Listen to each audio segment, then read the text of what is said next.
Sejam muito bem-vindos a mais um episódio do Semibreves. Esse é o nosso Clube do Disco número 7, onde vamos falar sobre o primeiro disco do Ramones e o começo do punk rock. Meu nome é Pedro Janquizur e, como sempre, estou aqui com Daniel Lima. Oi, gente, que prazer tê-los aqui de volta mais uma vez, agora para mais um Clube do Disco, hoje cobrindo mais uma daquelas obras seminais e que tem o poder de mudar a história subsequente a partir daquele momento que é lançada. Vamos nessa. Isso aí, pra quem já acompanha a gente já sabe, o último episódio de cada mês, o episódio da última semana do mês, é sempre um Clube do Disco, onde a gente mergulha em um disco clássico, um disco que todo mundo que estuda música tem que conhecer, e a gente fala pra vocês por que ele é importante, quais são os impactos que ele teve na época e quais são os reflexos que ele tem até hoje na nossa música. Mas antes da gente entrar em todos esses detalhes falando do Ramones, a gente precisa agradecer aos nossos apoiadores, pessoal que ajuda a gente financeiramente para que o Semibreves possa continuar de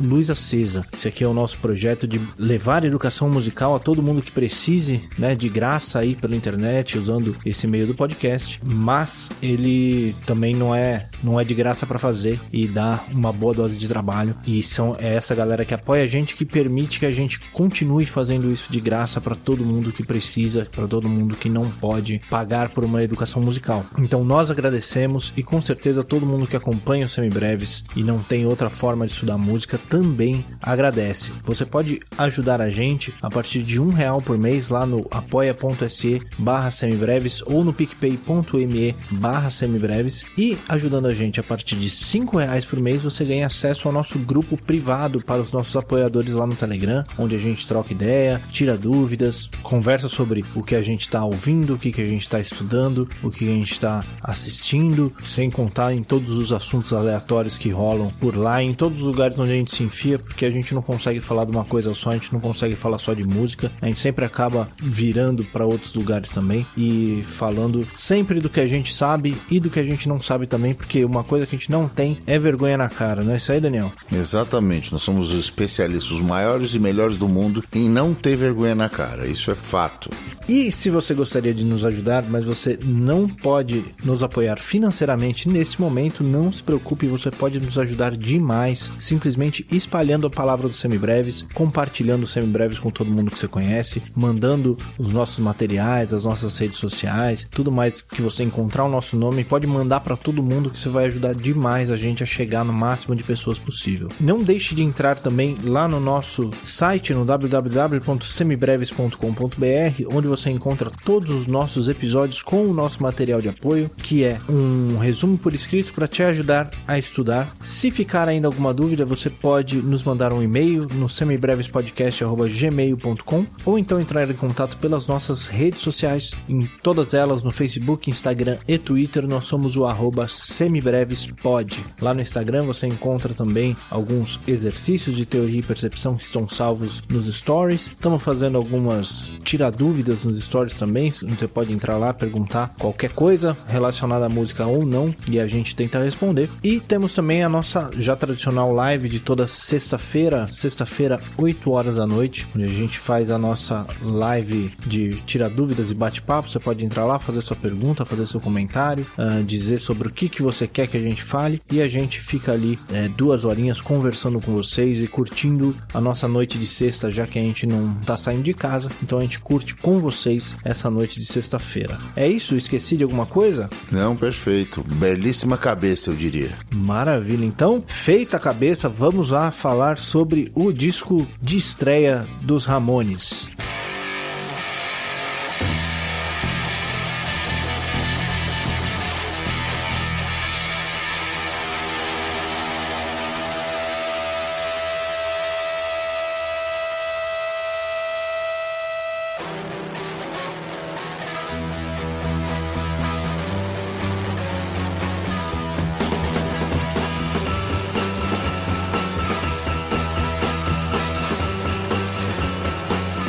Muito bem, Daniel. Então, nos últimos clubes do disco internacional que nós fizemos, a gente falou sobre o Pink Floyd. Aliás, pegando no começo, a gente falou sobre os Beatles, lá no final dos anos 60, com o Sgt. Pepper's e o começo da era do disco. Falamos do Pink Floyd e as suas longas músicas cheias de passagens instrumentais e texturas musicais.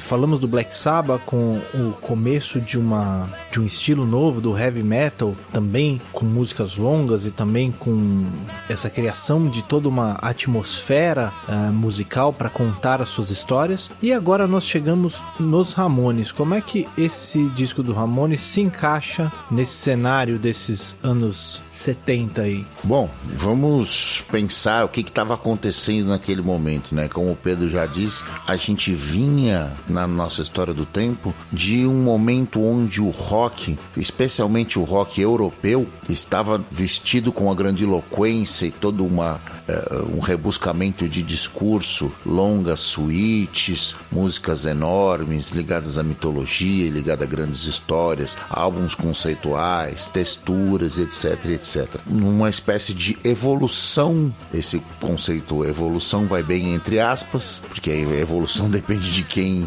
do ângulo de que cada um vai ouvir isto, né? Evolução no sentido de mudança com o tempo, né? Mudança com o tempo, não de juízo de valor. Sem juízo de valor envolvido. Sem juízo de valor envolvido. E neste momento, nos Estados Unidos, essa coisa do rock progressivo, ela foi muito forte na Europa. Nos Estados Unidos você tinha ecos um pouco diferentes. Você tinha grandes bandas que chamam de AOR, né? De rock de arena, como Boston, como o Toto. E essas bandas não dá para chamar exatamente de rock progressivo, né? Apesar de ter todas essas bandas terem grandes cantores, grandes instrumentistas, músicas até que ficaram clássicas com o passar do tempo. Todos esses grupos tiveram no seu auge grandes sucessos comerciais, inclusive turnês enormes por estádios, músicas executadas à exaustão em rádios específicas e montes de singles nas paradas. Entretanto, a coisa nos Estados Unidos fervilhava no underground com outro viés. A partir da década de 60, já na mesma época que os Beatles faziam um grande sucesso, existia no lado americano do Atlântico, no lado estadunidense do Atlântico, uma cena onde fervilhavam bandas de garagem, que se costuma chamar na indústria de nuggets, referindo a pérolas perdidas, né? Que eram bandas que faziam um som mais cru, mais direto, mais na linha da canção americana de rock. Isso ali no meio da década de 60, na virada dos 70, e você pode destacar duas grandes bandas de Detroit nessa mesma linha, os Stooges e o MC5. Você tem uma cena nos Estados Unidos um pouco diferente da Europa. O rock ainda era uma coisa um pouco mais básica. A grandiloquência e o virtuosismo técnico era uma coisa mais europeia. Você tinha o Pink Floyd na Inglaterra, você tinha as bandas italianas de progressivo como o Premiata, você tinha as bandas holandesas de rock progressivo como Van der Graaf Generator, mas você não tinha um grande elemento, a Steel Brush, como uma grande banda que pode se chamar de rock progressivo num dado momento, na década de 70, que é uma banda canadense, mas não tem um grande expoente americano. E isso vai começar a fazer muito sentido nessa linha de evolução ali a partir de 75, 76. Existe uma cena na cidade de Nova York que culmina com a criação desse novo gênero que se chamou de New Wave e de Punk Rock. Muito bem, onde isso acontece? Especificamente você tem uma casa noturna que é o CBGB's and OMFUG, que era uma sigla que dizia o seguinte, a casa era Country, Bluegrass, Blues and Other Music for Uplifting Gormandizers, Que coisa incrível, veja você, como uma casa que se predispunha a tocar country, bluegrass, blues e outros tipos de música foi virar uma meca da New Wave e do punk rock. Bom, essa casa foi criada por um cara chamado Billy Crystal e ela durou de 73 até 2006. Hoje você vai ver grandes referências do CBGBs com uma linha de roupas. Você pode comprar uma camiseta do CBGBs e aí envergar o seu ícone maior do punk rock por aí, sem nunca ter pisado em Nova York, especificamente no East Village, especificamente no Bowery, que naquela época, nos começos dos anos 70, ali por 73, na época que o CBGBs nasceu, era uma parte degradada da cidade. Era uma parte dominada pelo crime organizado, que tinha forte ligação com o tráfico de drogas e a prostituição. E nesse cenário ultra efervescente nasceu o CBGBs. Quem eram os habituês desta casa? Quem eram as bandas que lá tocavam? Tocavam o Blondie, tocavam o Talking Heads, tocavam o Dead Boys, o Richard Hell, o Television e uma série de outras que acabaram por se tornar ícones da década seguinte e começam ali a sua história, começam a construir o seu fazer musical dentro dos CBGBs. Muito bem, onde os Ramones nascem? Eles nascem ali pertinho. Eles não são do Bowery, não são do East Village, eles são de Forest Hills, no Queens, também um bairro, um subdistrito ali de Manhattan. E basicamente você tem uma das características desse lugar é que você tem uma série de imigrantes europeus e uma forte comunidade judaica também ali nesse lugar. E esses 4 membros originais, que eram Joey Ramone, também conhecido como Jeffrey Ross Hyman, o Johnny Ramone, também conhecido como John Cummings, que é o seu nome de batismo, o Didi Ramone, que é o Douglas Colvin, imigrante alemão, e o Tommy Ramone, também conhecido como Thomas Elderly, que é húngaro de Budapeste. Esses caras todos habitavam ali por esse microcosmos, tinham essa ligação com o bairro e com os músicos que ali faziam um som e etc. Antes disso, antes dessa cena, na cena imediatamente anterior a essa, existia uma forte cena glam, né? Você tinha o New York Dolls, que era uma grande banda nova-iorquina desse gênero, que fazia glam rock e que vai influenciar uma série de outras pessoas, inclusive o Kiss, que também é uma outra banda nova-iorquina e que surge nesse mesmo cenário pouco antes ali, por volta do comecinho da década de 70. Os Ramones, então, eles passaram por diversas mudanças de formação. Você tem o Johnny Ramone, que é o guitarrista de todas as fases, um dos únicos membros que ficou o tempo todo junto com o vocalista, com o Joey. Originalmente ele era baixista antes de ingressar no Ramones. E o Joey, o vocalista, era baterista. O Didi, o Douglas Colvin, Didi Ramone, era guitarrista.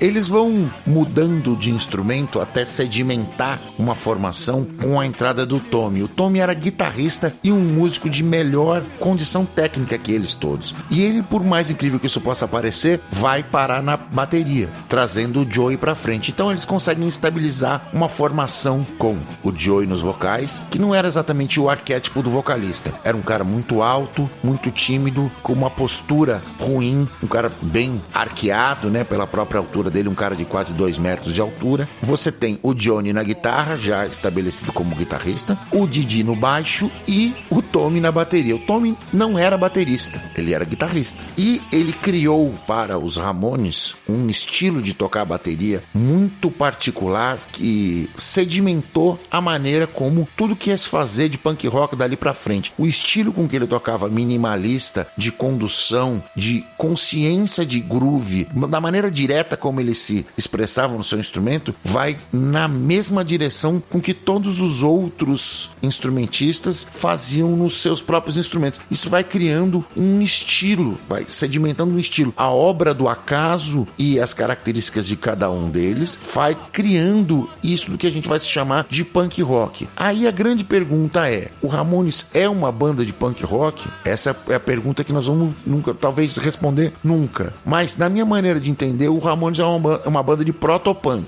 Se a gente pensar que o punk é um produto inglês de 77, criado lá com o lançamento do disco do Clash, dos Sex Pistols e todas as outras coisas subsequentes, Damned, UK Subs e etc. O disco do Ramones, o primeiro, sai em abril de 76. Ele é anterior a isso. Ele pode ser chamado então de proto-punk, mas os vários elementos já estavam ali. A guitarra distorcida, o ritmo rápido, os temas diretos, o inconformismo com a sociedade e todas as coisas que a envolviam, ou a maneira de protestar contra o tédio adolescente e toda aquela vida suburbana que eles levavam. Tudo isso está presente ali naquele primeiro disco do Ramones. Então dá para entender que este disco, primeiro disco do Ramones, é um disco de proto-punk, mais ou menos como o primeiro disco do Black Sabbath foi para o heavy metal, um disco de proto-heavy metal, que vai lançar o estilo sem necessariamente ser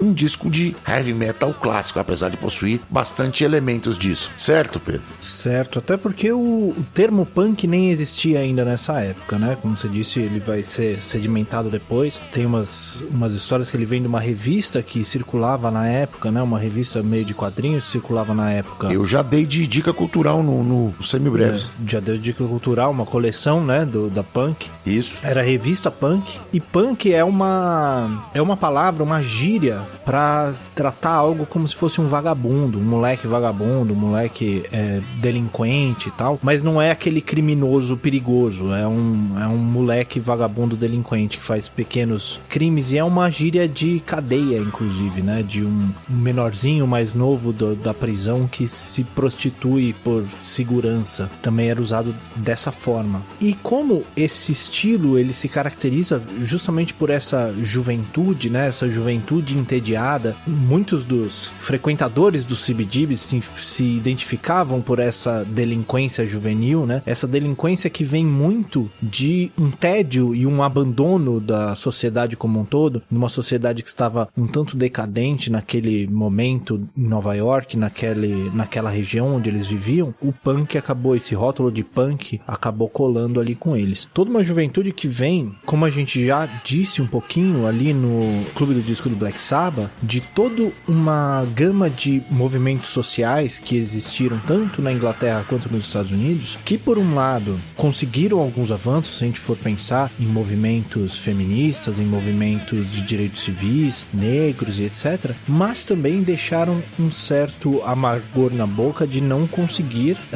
de terem sido derrotados em muitas frentes, né? A guerra do Vietnã continuou, apesar de todos os protestos, a classe política se reorganizou ali e continuou sem que muitos dos ideais dos tais do verão do amor, dessas coisas, conseguissem ser atingidos. Então criou-se nessa próxima geração um certo sentimento antipolítico, assim, né?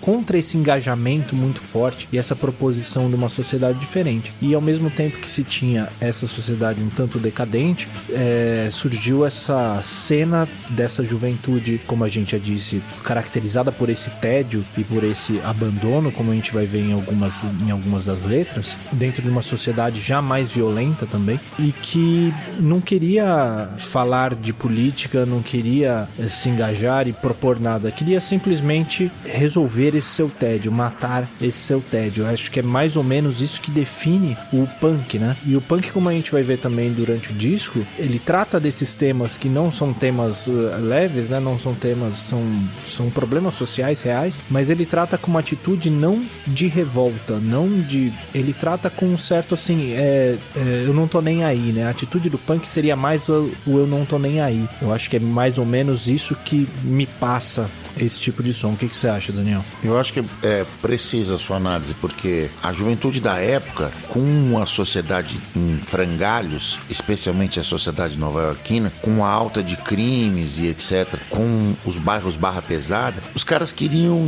se manter uma distância segura da vida adulta. Os Ramones falam disso, né? Ou do I don't wanna grow up, grow up, né? Eu não quero crescer mesmo. Eu quero ficar longe disso tudo. Quero manter a minha adolescência eterna numa espécie de síndrome de Peter Pan. Então não assumir uma posição política seria se manter distante da vida adulta, uma característica dessa época. Vamos falar do álbum então, Pedro, propriamente dito? Vamos nessa, vamos entrar nessa. Quer falar um pouquinho da capa antes? A capa é bem icônica, né? Apesar de ser muito simples, né? Icônica sobre todos os aspectos, uma capa incrível. Quem tirou a foto foi a Roberta Bailey, que era fotógrafa oficial, inclusive, da revista Punk. A revista Punk, ela é, como eu já disse aqui, você que é nosso ouvinte do Semibreves pai, além do Clube do Disco, sabe que eu já dei eu tenho uma coleção de facsímiles das primeiras edições da revista Punk, encadernada e lançada por uma editora, e tem uma série, é um fanzine, quando isso não se chamava fanzine ainda, né? É uma revista marginal, assim, sobre todos os aspectos. E a Roberta Bailey fazia essas fotos para a revista Punk. E ela tinha grande dificuldade em lidar com os Ramones. Falou assim, ó, fazê-los posarem era uma coisa incrível, segundo o relato, era muito difícil. Então ela sugeriu que eles, depois de uma malfadada primeira sessão, numa segunda sessão, encostassem ali numa parede e usassem aquela indumentária, aquele visual que ficou totalmente clássico, calças rasgadas, jaquetas de couro, encostados na parede em posição, como se eles tivessem se encontrado ali na esquina, naquela rua, e tivessem um momento registrado, criados talvez uma das capas mais icônicas da história do rock, de uma maneira muito simples, muito minimalista, assim como a música que eles faziam. Faz todo sentido com a estética do álbum como um todo. E a roupa já é uma negação do que se tinha nessa cena nova-iorquina, né? Até do New Age, que também estava surgindo e tal. Você tinha, até por conta de todos os movimentos sociais, feministas e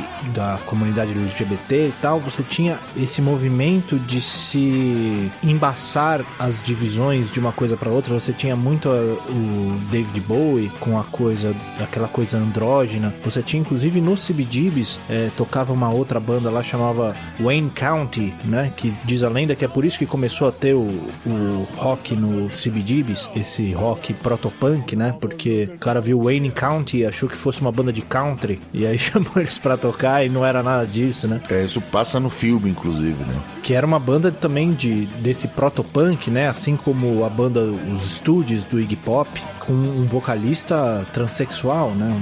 Essa cena glam, né? Do New York Dolls também, com o pessoal que se maquiava, numa onda meio parecida com o que o Twisted Sister fez depois. E os Ramones vêm nessa negação, né? Todo mundo vestido meio igual, com a jaqueta de couro, a calça jeans, sem esse glamour, sem maquiagem, sem cabelos coloridos, sem muita cor, sem nada disso, né? No movimento de negação do que existia anteriormente.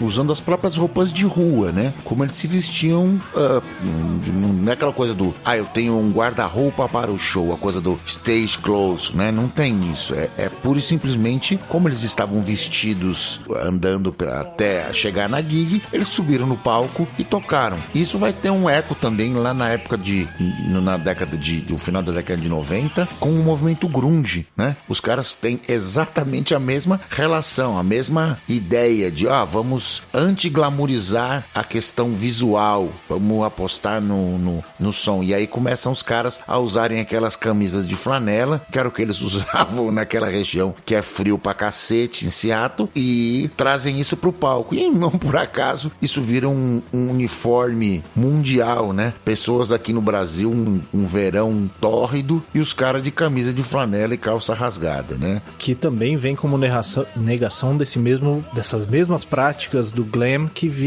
voltaram nos anos 80, né? Com hard rock. Hard rock, né? Enfim, é esse movimento de pêndulo tão característico. E os Ramones, eles têm, tanto na música quanto no visual, passa essa ideia de não ser especial, né? Não tem nada de chamativo aqui. As roupas são normais, é um negócio que a gente anda na rua.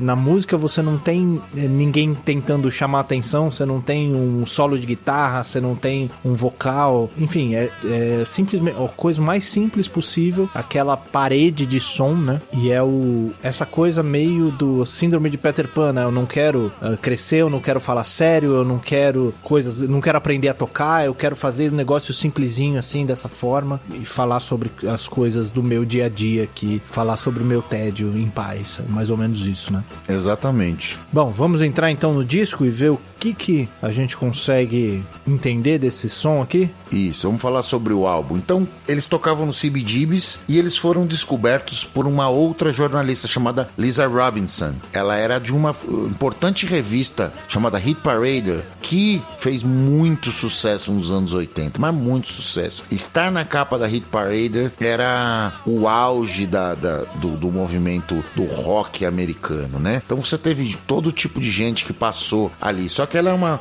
revista muito tradicional. Ela veio da década de 40. É uma espécie de concorrente da Billboard, da Downbeats, da Song Hits, que se dedicavam cada um a uma faceta do mercado. Ela lidava mais com o mercado pop. Seria como, para quem conheceu o mercado de música no Brasil, seria como que a revista Bis tentava ser uma enciclopédia pop do mercado de música, né? E a Lisa descobriu os Ramones tocando no CBGBs e indicou para o selo, que era um selo emergente da época, que era a Sire Records. A Sire Records vai ficar muito, mas muito conhecida na década de 80 e 90, porque foi o selo que lançou ninguém mais, ninguém menos que a Madonna, né? A Madonna vira a cara da Sire Records, mas até aquele momento era um selo pequeno, ainda um selo emergente, e estabelece o contrato para o primeiro álbum dos Ramones com um orçamento relativamente pequeno. Lembrar que naquela época, para usar um exemplo, o Fleetwood Mac, por exemplo, lançou um disco mais ou menos na mesma época, uma grande banda americana, gastava milhões de dólares e demorava 3 anos para gravar um disco. Os Ramones gastaram simplesmente menos de $7 mil para gravar o disco e gravaram entre vocais, instrumentos, mixagem, menos de uma semana no estúdio em Nova York. Então você tem uma ideia de como é que as coisas estavam se tornando diferentes, né? Eles vinham de uma demo anterior, de uma primeira demo que eles tinham produzido com o Tommy. O Tommy era um cara de estúdio, né? Em 75, onde já tinha algumas coisas que vão aparecer no primeiro álbum, como Girosa Punk e I Wanna Be Your Boyfriend, e elas voltaram depois repaginadas no álbum. O álbum nunca conseguiu ser um sucesso comercial. Os Ramones nessa época, e enquanto duraram, foram muito underrated, para dizer um termo de linguagem anglófona e com aquele inglesinho desnecessário que a gente gosta tanto, né? Mas eles foram muito subestimados. Eles ganharam muito menos dinheiro e notoriedade, venderam muito menos discos do que a sua influência sugere. Eles chegaram no auge desse disco no número 111 da Billboard. No primeiro ano vendeu a quantidade ridícula de 6 mil cópias. Então você pensa assim, mas por que vocês estão cobrindo um álbum que vendeu 6 mil cópias no primeiro ano e aparentemente não tem representatividade de números nenhuma, não tem nada de instrumental, de fantástico, de uma gravação sensacional, porque ele foi gravado no mesmo sistema que se gravava o Sgt. Peppers, por exemplo. Por que vocês estão cobrindo isso? Só porque ele é um divisor de águas e dali pra frente as pessoas passam a enxergar o rock como sob uma nova ótica, como um novo veículo com outro nível de intensidade. É mais ou menos isso, né? Falando da gravação, né? Ele tem um formato muito simples de gravação. A maior parte das faixas, com pouquíssimas exceções, você tem a guitarra no canal direito o tempo todo, o baixo no canal esquerdo, a bateria e a voz no centro, e é isso, né? Aquele estéreo do começo dos Beatles, né? Ele foi gravado no mesmo sistema do Sgt. Peppers, mas o Sgt. Peppers, como vocês lembram quando a gente falou dele, tem toda uma sofisticação de como foi usado esse sistema para conseguir aquele som, aquelas orquestrações e aqueles arranjos malucos do Sgt. Peppers. Aqui foi a gravação mais simples possível, simplesmente coloca cada um de um lado e vambora, vamos pra cima. As faixas têm double tracked voices, né? O Joey grava 2 vezes a mesma voz e dá uma crescida, mas fora isso, e um ou outro overdub de guitarra, bicho, é o mais simples possível mesmo, é incrivelmente simples. É isso aí. Vamos partir pras faixas, então, ou você quer falar mais alguma coisa antes? Não, vamos lá, vamos falar das faixas. Então, vamos lá, dar uma ouvida no Blitzkrieg Bop.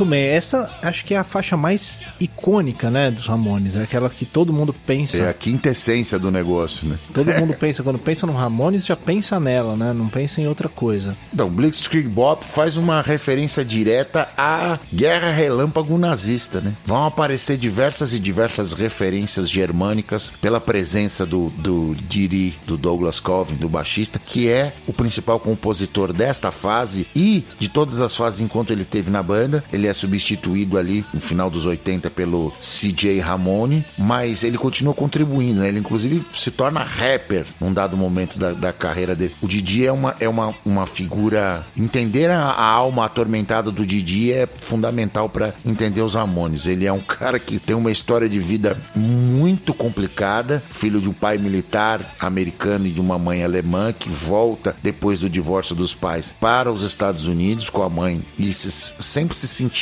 meio americano, meio alemão, sem ser nenhuma coisa nem outra. Sofreu diversas problemas de relacionamento com os vizinhos, colegas de escola, etc., por causa daquele preconceito do pós-guerra com os alemães em geral. Então ele não se sentia nenhuma coisa nem outra. Quando ele morava na Alemanha, ele era americano. Quando ele morava nos Estados Unidos, ele era alemão. No fim das contas, ele não se sentia nenhuma coisa nem outra. Isso vai dar um monte de problema que a gente vai dissecando nas faixas seguintes. Mas ali já estão os elementos todos, né? Principalmente o grito de guerra. O Hey Ho, Let's Go, que ficou imortalizado como o vamos adiante, quase que um grito de levante à turba dos shows. Quase que vamos destruir tudo, vamos pra cima, vamos arrebentar e curtir e etc, e etc.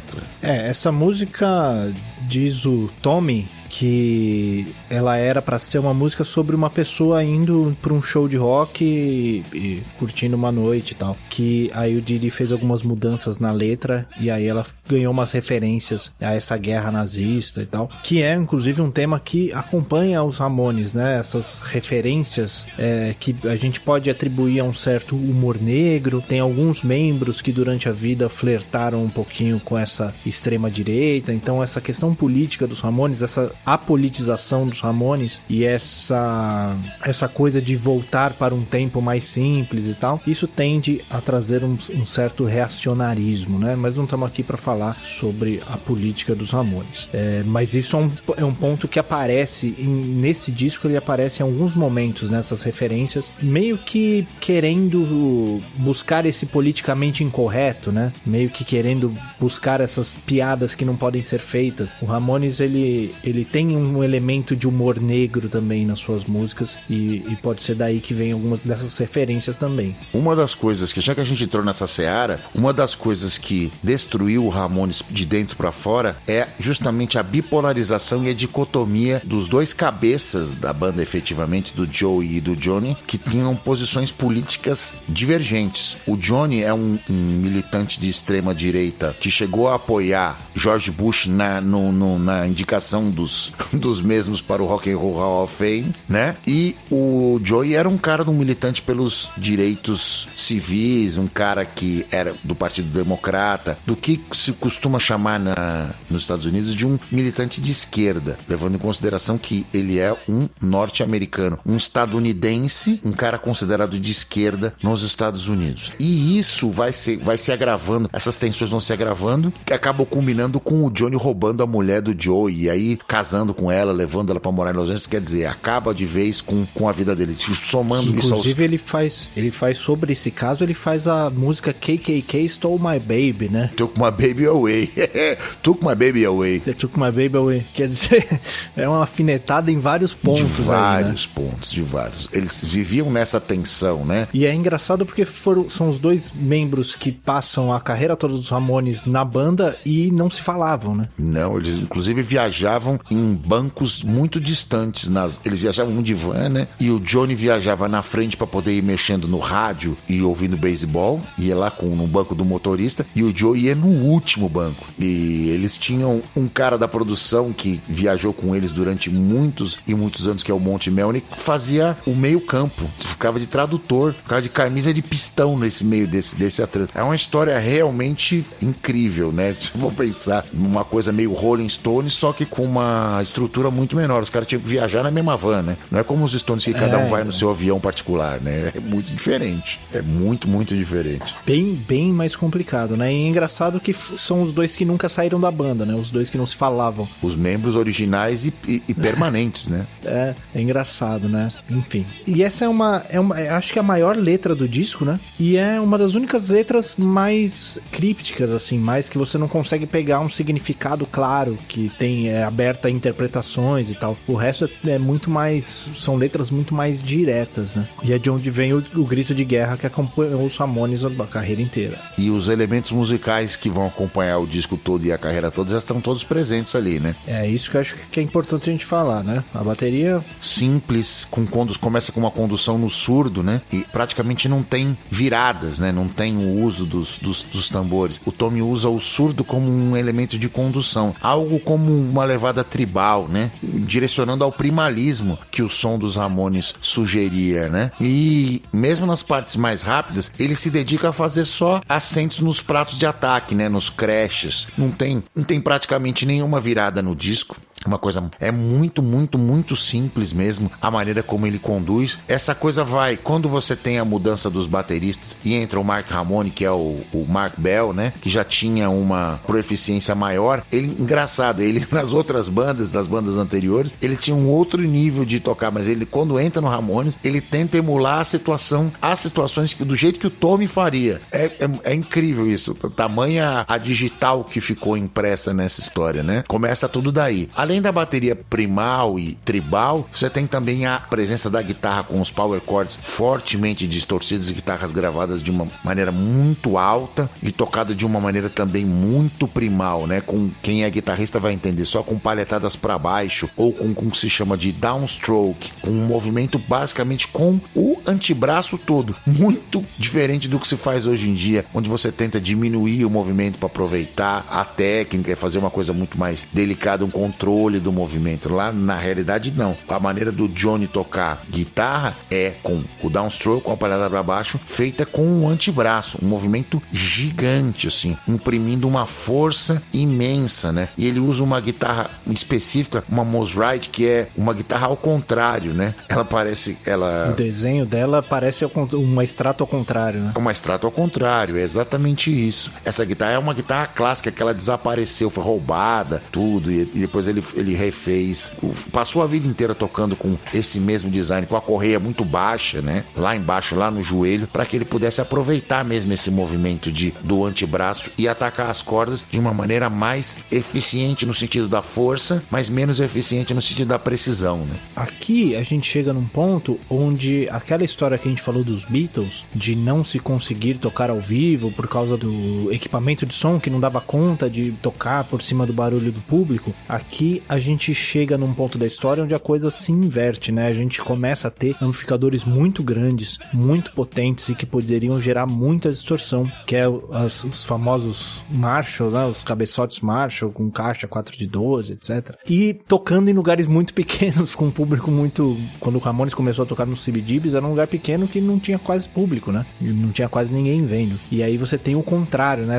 Essa música muito alta, com pouca gente vendo. Depois, lógico que o público dos Ramones foi crescendo e tal, mas essa evolução do equipamento, essa evolução na tecnologia de amplificação e essa tecnologia de distorção, né? Essa estética da distorção que foi evoluindo também com a saturação de válvula, etc. Tudo isso permitiu que o Ramones tivesse esse som, né? Esse som de serra elétrica dessa guitarra do Johnny, como foi descrito depois. Exatamente, é isso aí. Muito bom, vamos para o Beat on the Brat. Beat on the Brat, então.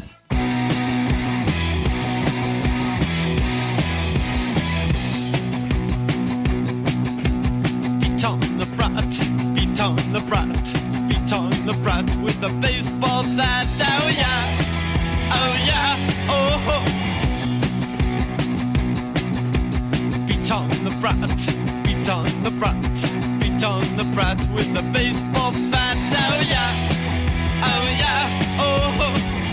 Essa é uma música do Joey, né? Joey tem um irmão mais novo chamado Mickey, que inclusive participa do disco dos Ramones inicialmente. Ele toca guitarra e nesse disco participa fazendo alguns coros e tocando alguns elementos de percussão. Mas aqui é aquela coisa que o Pedro falou, é o humor negro se manifestando de uma maneira muito incisiva. A letra diz pra você bater no pirralho com um taco de beisebol, né? Se você não dá pra levar isso a sério, né? Porque na realidade é aquela coisa do irmão mais velho falando com o irmão mais novo. O cara que fica colando em você o tempo inteiro, você quer fazer as suas coisas e ele não deixa, ele fica ali grudado em você, etc, etc. Esse é o tema lírico que conduz uma letra bem pequenininha também. Isso, como a maioria das músicas do disco, né? Tem uma certa contradição nesse som dos Ramones, né? Você tem esse som que ele é agressivo, ele é rápido, tem essa bateria primal e essas guitarras ultra distorcidas, mas ao mesmo tempo ele está trabalhando em cima de harmonias e melodias que vêm daquelas dos Beach Boys, até um pouquinho do começo dos Beatles, né? Esses acordes maiores, baseados nos graus 1, 4, 5 do campo harmônico na maior parte do tempo, que não traz esse som denso e escuro como tinha o Black Sabbath, por exemplo. Então você tem essas músicas com esse tom de piada, com esse som um pouquinho mais leve. Se você tocasse isso num violão, por exemplo, ia ficar uma música super leve. Só que tá falando de bater numa criança com um taco de beisebol, né? Você tem esse negócio do humor negro, esse negócio do eu não tô nem aí pra nada, né? É uma música que passa muito esse tipo de ideia.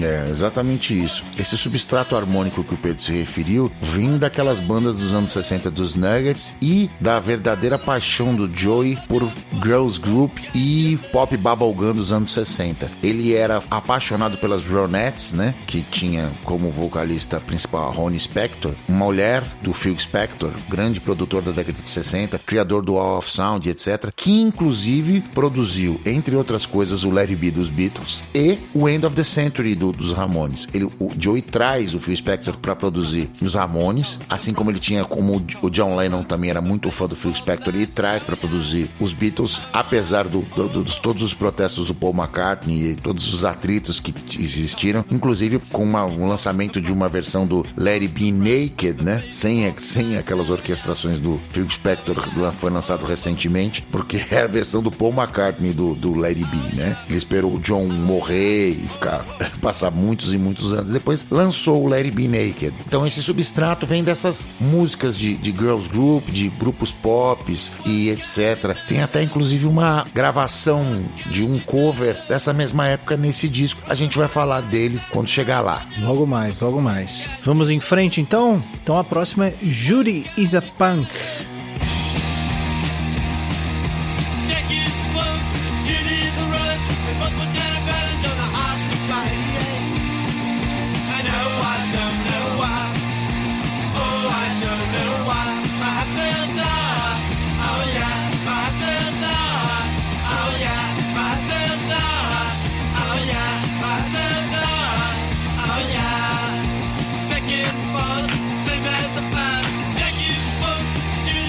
É mais uma música do Didi, né? Você vê que o termo punk começa a aparecer com uma outra conotação, né? Com a conotação do que o Pedro já dissecou, né? E mais uma vez surge o pesadelo de ir para Berlim. A Alemanha surge novamente como um lugar inóspito e muito além da zona de conforto de qualquer um. É o Didi falando da realidade dele no momento, onde ele lembra do tempo que passou na Alemanha e de todo o desconforto que isso o trouxe. É uma música sobre umas meninas que vão pra Berlim, delinquentes que vão pra Berlim, né? E que eu não sei o que elas foram fazer, talvez elas morram.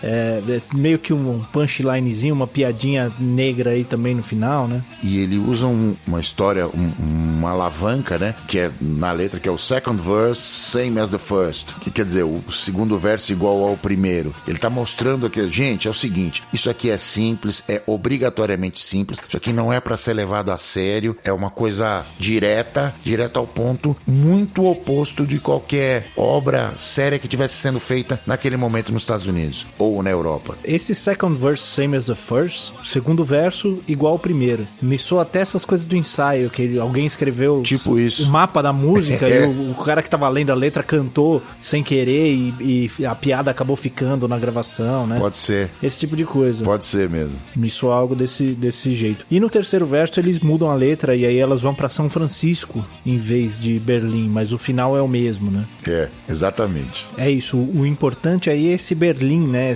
Essa relação conflituosa aí com Berlim e esses personagens desses delinquentes juvenis, né? Essas pessoas que vão tocar o terror em algum lugar e não estão nem aí pro que pode acontecer. Talvez você morra, talvez você volta pra casa, sei lá o que vai acontecer, né?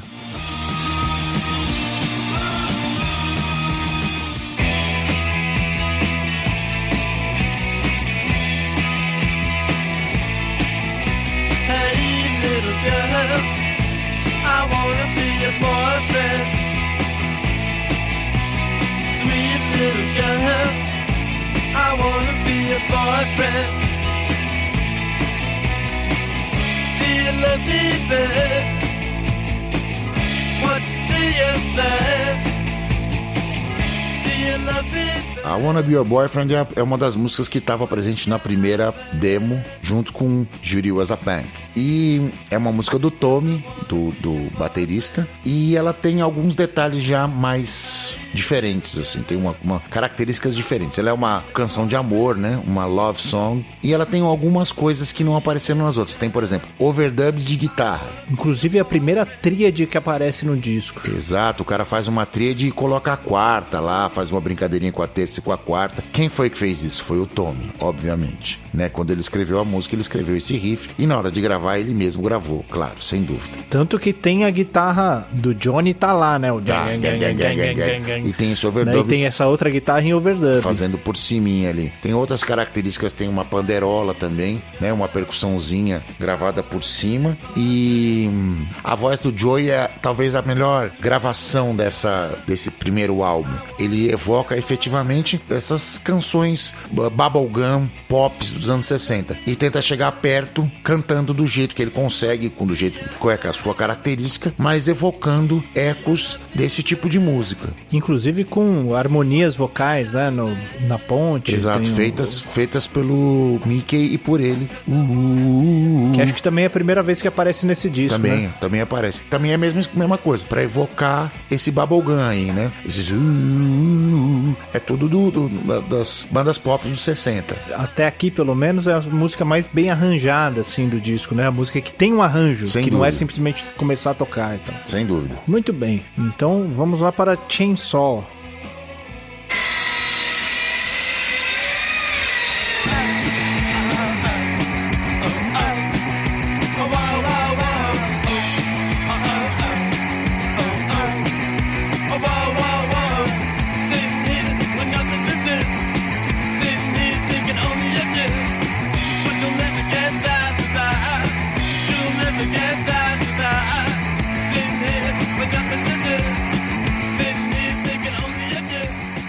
Chainsaw, como o próprio nome sugere, fala do massacre da Serra Elétrica, né? Do Texas Chainsaw Massacre, que é um filme do Tobe Hooper de 1974 e tava, pra quem se liga em humor negro, tava em alta, né? A história do Leatherface, do cara que vestia máscaras de pele humana, etc, etc. Um grupo de adolescentes que vai viajando pelo estado do Texas e acaba parando na casa de uma rapaziada e começam a sofrer todo tipo de tortura e etc. Esse sistema de enredo, essa narrativa, ela tem repetições e repetições dos anos 80, inclusive com aquela super série Sexta-feira 13, que começa a partir daí. Isso inaugura um novo gênero de terror, de narrativa de terror no cinema, e isso influenciou diversas mídias, inclusive a música. O Joey fala de um amor não correspondido, ou melhor, de um amor perdido, que foi perdido por alguém que tirou dele com uma serra elétrica, com uma extração bárbara dessa relação. Negócio bem de humor negro mesmo. Esse é um tema que é recorrente também na carreira dos Ramones, né? Essa ligação com filmes de terror. Todo mundo deve conhecer o Pet Sematary e tal. Mas, diferente de como o Black Sabbath encarou essa relação com filmes de terror, de tentar criar essa atmosfera de terror mesmo, uma música de sentir medo, o Ramones chega com essa cara um pouquinho mais bem-humorada, né? E aqui tem o ponto que a gente estava falando antes. Ele fala sobre como o Leatherface, né, no caso, como o homem com a serra elétrica matou a sua namorada, mas depois ele fala I don't care, eu não me importo, né? Tem essa atitude de não se importar com nada, percorrendo também toda a obra do Ramon, todo esse primeiro disco, pelo menos. Sobre o Pet Sematary, vale a pena a gente dizer uma pequena curiosidade, que o Pet Sematary, o filme, é baseado no livro homônimo do Stephen King. E o Stephen King era grande fã do Ramones, grande fã. E aí ele pediu, quando foram fazer a filmagem do Cemitério Maldito, né, do Pet Sematary, que os Ramones fizessem a faixa título, a música tema. E foi atendido, e talvez foi o grande sucesso radiofônico da carreira dos Ramones, da segunda metade da carreira dos Ramones, pelo menos, né? Sim.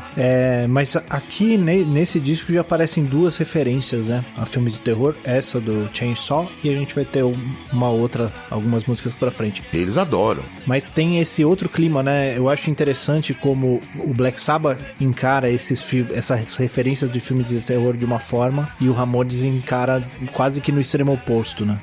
No Ramones é zoeira, né? No Black Sabbath é pra ser levado, apesar de que a gente sabe que eles também estavam brincando, estavam tirando sarro. A gente falou sobre isso também no nosso episódio do Black Sabbath. Falou sobre isso no Clube do Disco, inclusive. Só que eles pagaram um preço meio alto por isso, né? Porque por estar mostrando que era uma coisa séria, assim, que eles estavam levando a sério na narrativa dos discos, das composições, das letras, eles pagaram um precinho meio alto, né?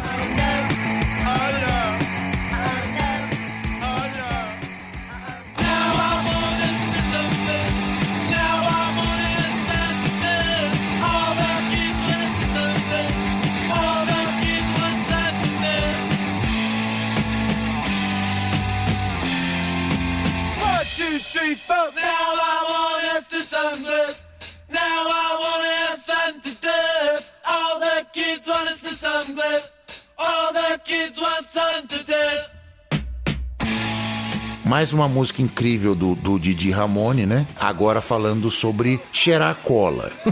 Pra você ter uma ideia... Temas saudáveis, né? O tema... Bater em criança com um taco de beisebol, cheirar cola, é tudo tema saudável. Uma das primeiras experiências lisérgicas de todo junk é com substâncias que os caras têm em casa. Cola, solventes em geral, essa coisa toda. Então, ele diz na letra, que tem 4 versos: Now I wanna sniff some glue, now I wanna have something to do, all the kids are sniff some glue, all the kids wanna something to do. Então, o que ele quer dizer? Eu quero cheirar cola, eu não tenho nada pra fazer, eu quero ter algo pra fazer. Todos os meninos querem cheirar cola, todos eles querem ter algo pra fazer. Então, o que ele tá dizendo é que naquele tédio todo em que eles viviam, dos subúrbios de Nova York, não estamos fazendo nada mesmo, vamos cheirar uma colinha e fazer a cabeça com isso, né? Tem uma outra característica diferente nessa música, que é um riff com single notes, né? Diferente isso que eu ia falar, um riff meio cara de Black Sabbath, né? O primeiro riff que aparece. Exato. Aliás, é meio cara de Black Sabbath, não. É exatamente igual aquele primeiro riff da Paranoid. Tan, tan, taran, taran, que é a tônica, a quarta e a quinta, a sétima e a oitava. Exatamente dentro do B-chord, dentro do power chord. Mas é um riff de single note. Então vamos dar crédito a isso, né? Exatamente. Essa música fala bem sobre aquele tédio juvenil que a gente tava falando, né? Sobre... E esse não se importar, né? Sobre assim, eu só quero alguma coisa pra fazer, eu só quero... Não tô nem aí porque tá acontecendo lá fora. Eu só quero resolver esse meu tédio aqui. E tem o All the Kids, né? All the Kids wanna have something to do. Todo mundo tem nessa. Esse abandono juvenil aí, né? Desse momento que eles estavam vivendo. Tem uma outra coisa interessante nessa música, essa Now I Wanna Sniff Some Glue, que diz a lenda que ela foi feita como a primeira música positiva dos Ramones, né? Que no começo, todas as músicas que eles faziam I don't wanna alguma coisa, eu não quero isso, eu não quero aquilo, né? Você tem aqui, nesse disco mesmo, você tem I don't wanna go to the basement, I don't wanna walk around with you, e essa foi a primeira música que eles fizeram, que é I wanna alguma coisa, eu quero fazer alguma coisa. Não que fosse uma coisa positiva no caso, não mas que fosse uma que coisa eles queriam. positiva. Nesse disco você tem 2 I wanna sniff some glue e I wanna be your boyfriend, né? Eu quero ser o seu namorado. Você tem essas duas positivas. Positivas não no sentido da mensagem, positivas no sentido de ser alguma coisa que você quer e não que você não quer.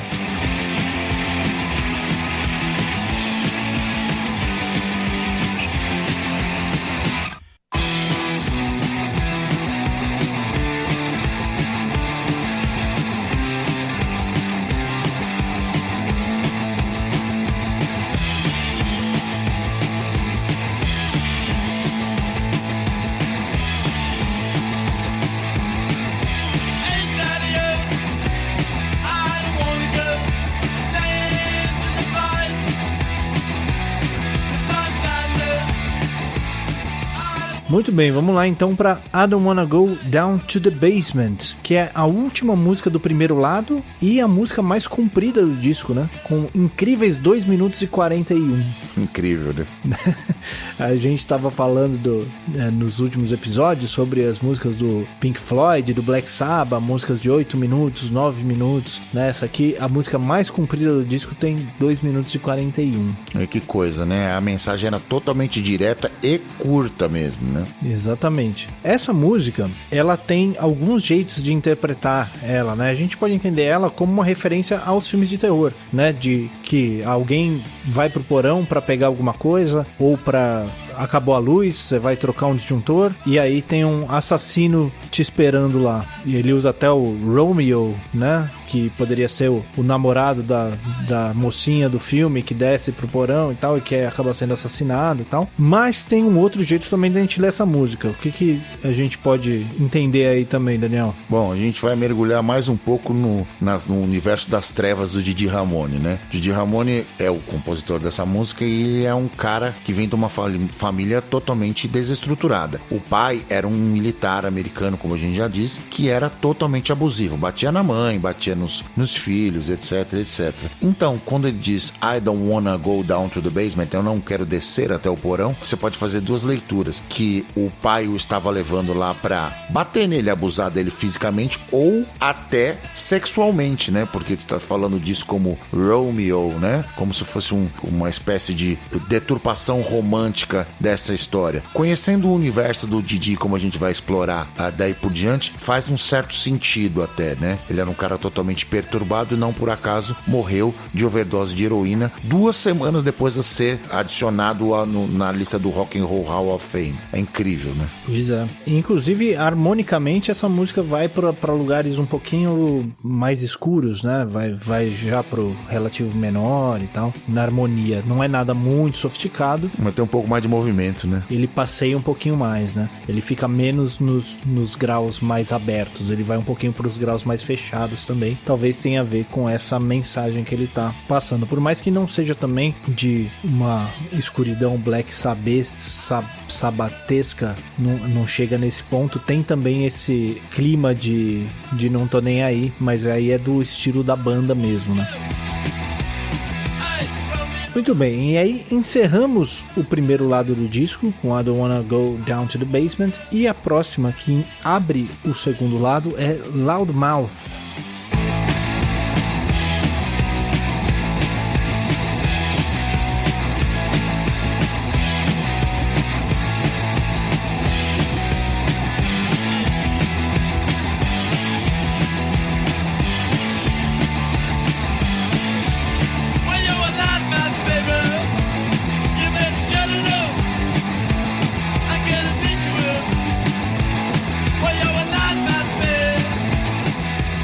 Loudmouth, que é outra desse humor negro, né?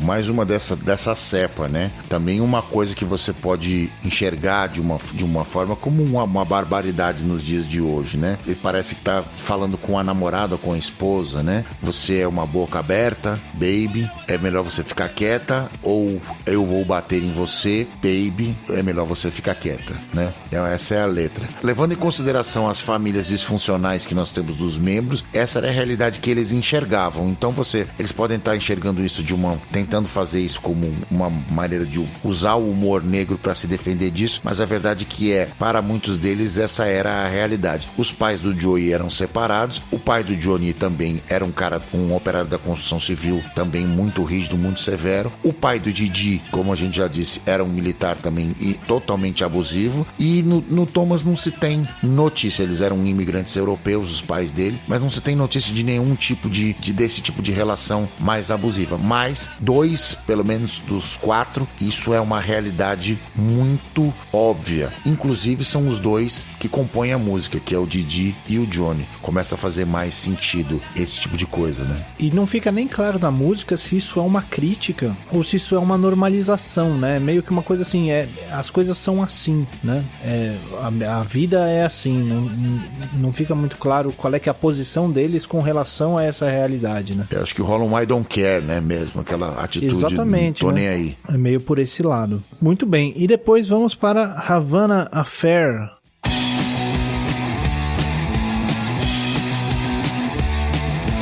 BT boat on the way to better. I used to make a living by speaking a banana. Now I'm a guy for the CIA, a red for the USA. Baby, baby, make a logo. Baby, baby, make a mambo.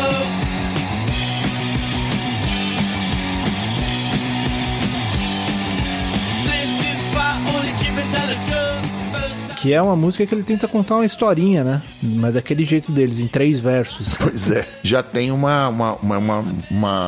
mote da época também, a Guerra Fria, né? Tá ali presente, né? Nós estamos no auge daquela coisa da tensão cubana, e você tem várias histórias de pilotos americanos que trabalhavam pra CIA como espiões. Tem um filme com Tom Cruise, que agora eu não vou me lembrar o nome, que inclusive foi lançado recentemente, falando desta relação de um piloto que trabalhava pra CIA e trabalhava pro Pablo Escobar como traficante de drogas também, com um aviãozinho. Então, são coisas que, daquele gray area, né? Ninguém é vilão, ninguém é bonzinho, exatamente. E a música conta de um cara que usava o avião pra transportar banana e... Barco, né? Um barco, desculpe. Boat. Um barco que usava pra transportar banana e acaba sendo recrutado pela CIA, né? Uma maneira muito irônica de se mostrar a ideia daquela realidade do momento. É, isso aí. E tem essa piada com a situação, né? Eu mandei um espião pra um show de talentos cubano, né? Tem assim isso, uma piadinha, né? Eu sou um espião, mas eu não sou um bom espião também. Eu faço o que eu quero, faço qualquer coisa, eu não tô nem aí, né? Esse tipo de coisa. O I don't care de novo, né? Exatamente. Tem uma outra característica interessante que vai aparecer em diversas músicas do Johnny, que é o compasso de 6 tempos, né? Que ele faz isso... Compasso de 6 tempos, que não é o compasso composto não, de 6 tempos. Não, é um de 4 e um de 2. Exatamente isso. E ele faz isso em outras músicas, em Little Ramona também, isso aparece. É aquela coisa, né? A escrita, a composição não levava em consideração a quadratura, né? Eles não tinham o conhecimento especificamente do Johnny, não ia até esse ponto, né? Então ele fazia o que ele achava que devia, do jeito que a sensibilidade dele mandava, e saía, e era isso. Isso aí.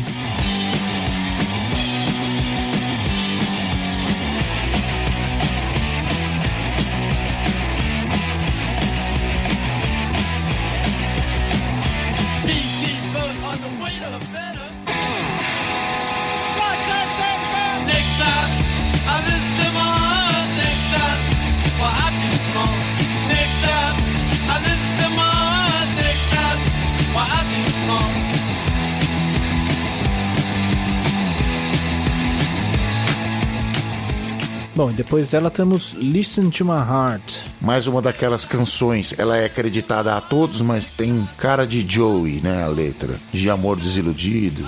Nesse primeiro disco, todas as músicas são creditadas a todos, né? Mas a gente sabe que cada música foi composta por um membro e tal. Exato. Mais uma, essa aqui tem cara de Joey mesmo. Canções de amor desiludido, normalmente tem cara de Joey Ramone. Ele era o cara que empregava esse tipo de narrativa às suas canções. E tem essa ideia do nem adianta correr atrás de mulheres, eu tô cansado, não quero mais, né? Não tô nem aí. Isso é bem Joey mesmo, que era um cara que tinha muitos problemas pra se adaptar, né? Um cara que era o anti-frontman por excelência, né? Um cara que não se sentia confortável nessa função, tanto que ele ficava parado no palco, segurando o pedestal o tempo todo, se apoiando no pedestal, paradão. Era isso que ele fazia. E você vê entrevistas dele, ele fica até tentando esconder o rosto com cabelo, né? Enfim, é um cara que não quer aparecer de nenhuma forma.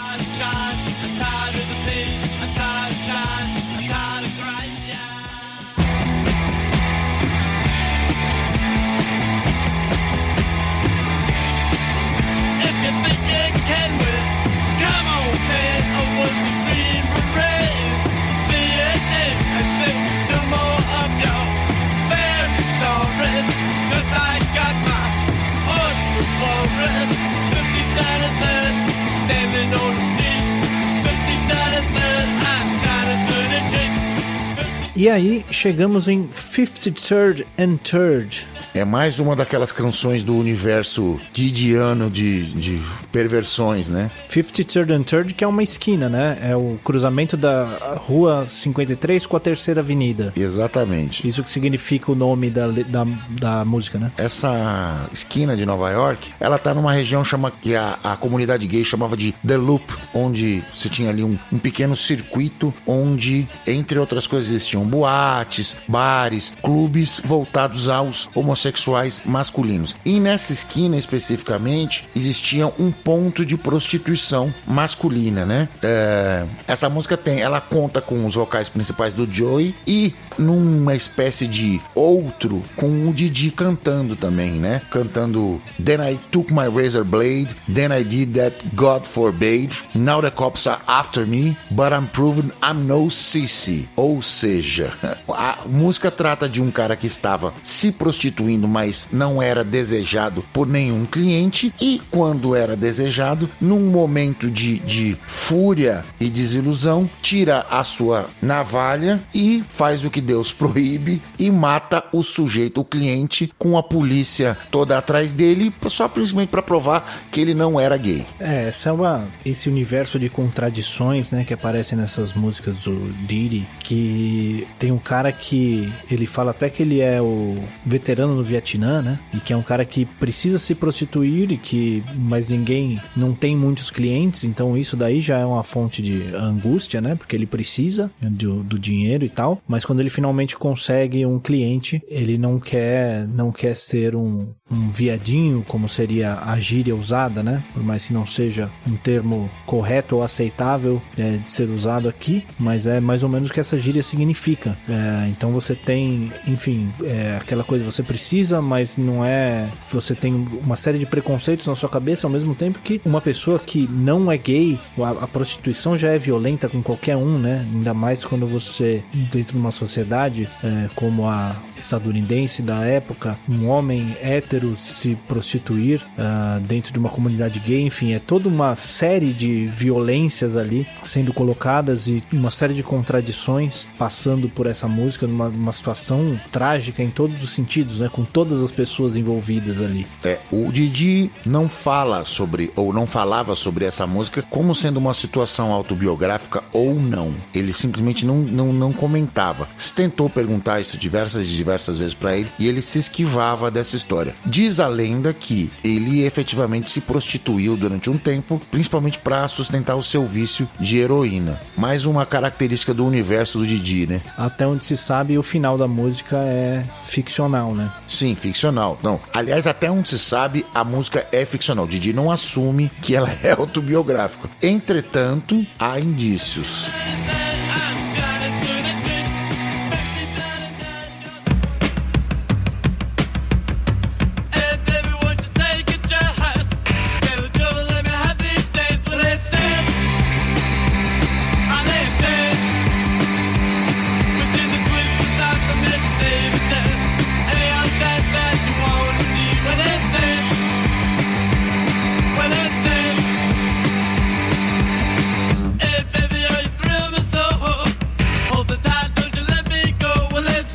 Muito bem, aí chegamos na Let's Dance, que é um cover, né? É um cover do Chris Montes. Esse é um daqueles casos de bubblegum da década de 60. Essa música é de 62, produzida por um cara que produziu um monte de outras coisas, que é o Jim Lee, né? Escreveu a música e produziu pro Chris Montes gravar. Vocês conhecem provavelmente essa música de uma versão incluída no Jive Bunny and the Master Mixers. Tem um pedacinho do Let's Dance, né?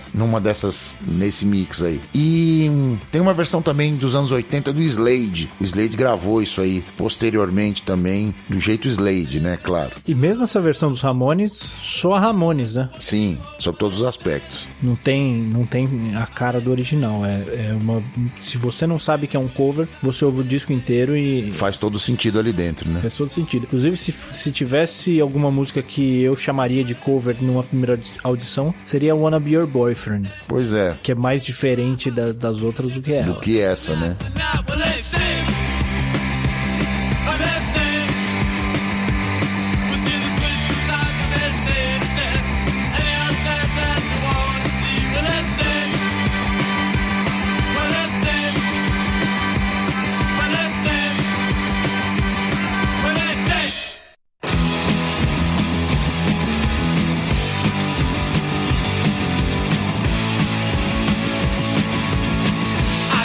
walk around with you. I don't wanna walk around with you. I don't wanna walk around with you. So why do you wanna walk around with me? I don't wanna walk around with you.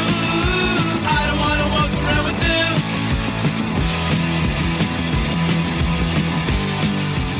Muito bem, e aí chegamos na I Don't Wanna Walk Around With You. Mais uma música do Didi, né? Que ele quer dizer, eu não quero passear com você, por que você não quer passear comigo? É mais uma daqueles, da manifestação do... Por que você quer passear comigo, né? Eu não quero passear com você. Exatamente. É aquela sensação que ele tinha de não pertencimento, né? Ele não está, de ser americano e alemão e não ser nenhuma das coisas, de não ser bem aceito em nenhum dos dois lados do Atlântico, né? Nem quando ele estava na Alemanha, nem quando estava no Queens. Isso acompanha a carreira dele como um todo e a vida dele como um todo, né? E como característica musical diferente, tem um overdubzinho de guitarra que tem, pasmem, um bend, né? Tem um double stop. Pois é verdade. Tem um double stop e tem um bendzinho ali. O primeiro bend do disco inteiro vem na música 13. Veja, gente, não é um solo, é um bend. I don't wanna walk around with you. I don't wanna walk around with you. I don't wanna walk around with you. So why you wanna walk around me? I don't wanna walk around with you. I don't wanna walk around with you. 1, 2, 3, 4.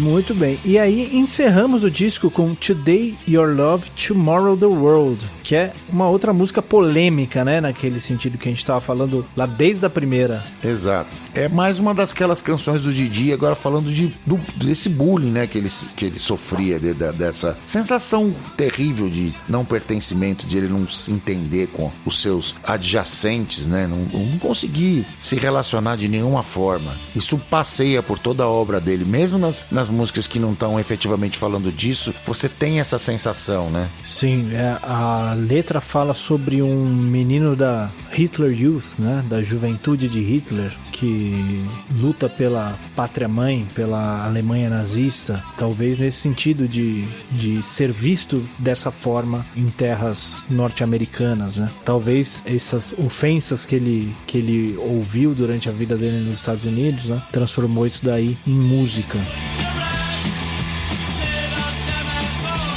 E essa é a música que encerra o disco, todas as 14 faixas, né? O que já é muito incomum para a época. São faixas super curtas, músicas, a maioria com menos de 2 minutos, e que formam um disco de 29 minutos, né? O disco com mais faixas que a gente viu até agora. Incrível, né? E o mais curto também de todos, né? Ironicamente, né? Dizem, inclusive, que o set do Ramones no CBGBs era de 17 minutos.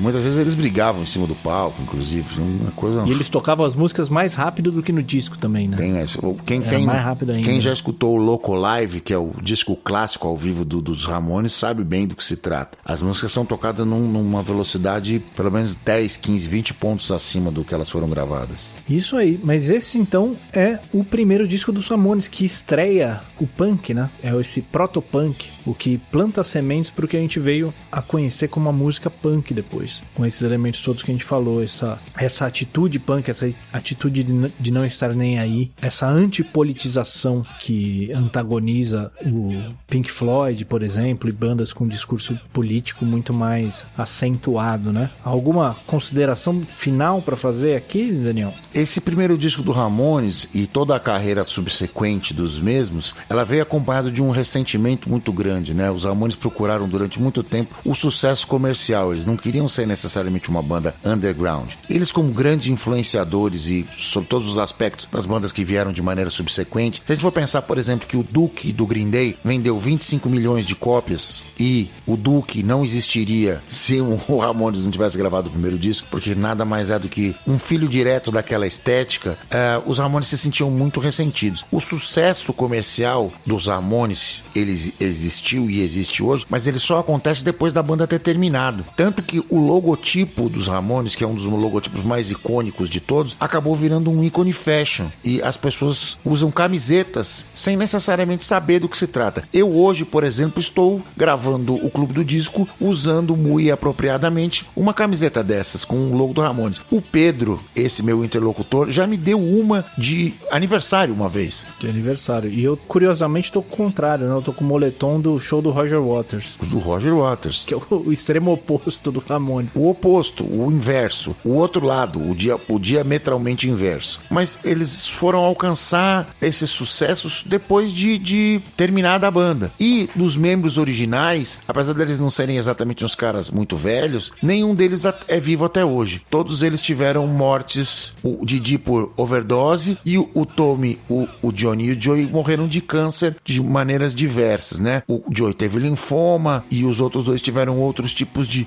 câncer. Então tiveram mortes precoces e trágicas, né? De uma certa forma. Não conseguiram aproveitar esse sucesso e toda a transformação que o som deles fez. E devia ser muito difícil para eles, porque eles viam as coisas acontecendo ao lado deles, as bandas fazendo sucesso com o som que eles ajudaram a popularizar, para não dizer que criaram, né? Porque ninguém cria efetivamente nada, né? Mas eles ajudaram a popularizar, ajudaram a canalizar, ajudaram a cristalizar e vieram pessoas ficarem efetivamente famosas e milionárias com aquela estética. Devia ser realmente muito duro para os 4 bros, os 4 Ramones originais. E fazem os membros que vieram depois da banda, né? Fazem turnês até hoje tocando esse repertório, com o nome Ramone e tal. Inclusive vem para São Paulo tocar em casas pequenas, inclusive, né? O Mark tem os Intruders, né? O Mark Ramone, que é o baterista que entrou depois no lugar do Tommy e continua vivendo disso, né? Disso e de um carrocinha de molho que ele tem em Nova York. Ele tem um food truck de molho que ele vende lá, né? Parece piada, mas não é, não. É verdade. Então. E eles vêm aqui e tocam, às vezes, em casas para 300, 400 pessoas e tal, né? Até hoje. Então, não são os membros originais, não é o Ramones, né? Então, enfim, também não vai ter o sucesso que teria. Mas realmente é triste, inclusive, esse destino, assim, de ajudarem a criar um negócio, criar uma cena e não colher 100% os frutos por toda a vida, né? Alguma coisa se colheu, né? Principalmente na Argentina e no Brasil, eles eram superstars mesmo. Vinham pra cá e sentiam um pouco o gosto de ser rockstar, mas não tanto na Europa e nos Estados Unidos, eles faziam turnês constantes, mas turnês de van, assim, entendeu? Coisas que bandas médias, bandas pequenas fazem, não dando o devido tamanho que a banda teve dentro da história, né? Isso aí. Mais alguma coisa, então? Eu acho que tá ótimo, a gente secou até mais do que o primeiro álbum, né? Foi um pouquinho adiante na carreira dos Ramones, falou de diversas coisas que aconteceram com a banda, né? E esse podcast com certeza vai ter mais de 2 discos de duração do Ramones. Tem mais até, eu acho. Mais que 2. Muito bem, então esse foi o Ramones e o início do punk. Entregue mais um aí então, Daniel. Mais um entregue.